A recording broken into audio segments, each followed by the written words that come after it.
नमस्कार. थोर स्वातंत्र्यशाहीर गोविंद उर्फ आबाजी दरेकर यांच्या काव्याची पंक्ती आहे, रणावीन स्वातंत्र्य कोणा मिळाले.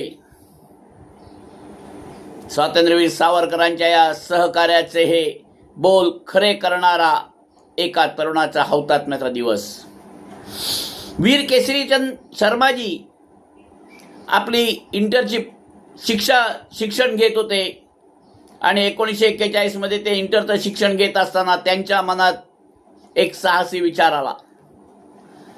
ब्रिटिशांच्या सैन्यात जाऊन सैनिकी शिक्षण घ्यावं आणि मग भारतीय सैन्य राष्ट्रासाठी लढण्यास तयार होतंय, त्या सैन्यात भरती होऊन ब्रिटिशांचा प्रतिशोध घेऊन भारताला स्वतंत्र करावं.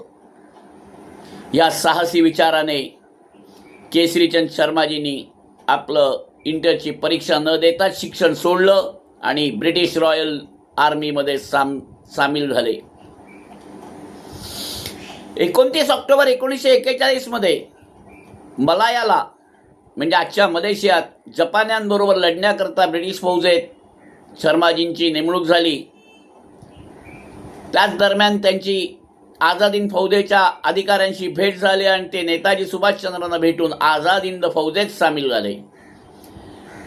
आझाद हिंद फौज इम्फालकडे आली आणि इम्फालमध्ये एक पूल उडवण्याच्या प्रयत्नात तो प्रयत्न यशस्वी झाला, पण केसरीचंद शर्माजी पकडले गेले. त्यांच्यावर लाल किल्ल्यामध्ये खटल्याचं नाटक चालवलं गेलं.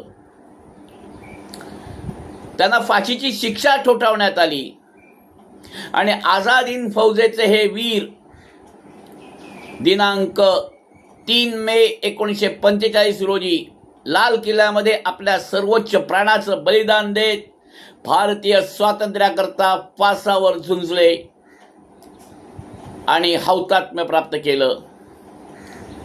या महान वीराला, वीर केसरीचंद शर्माजींना आज त्यांच्या हौतात्म्य दिनी विनम्र अभिवादन.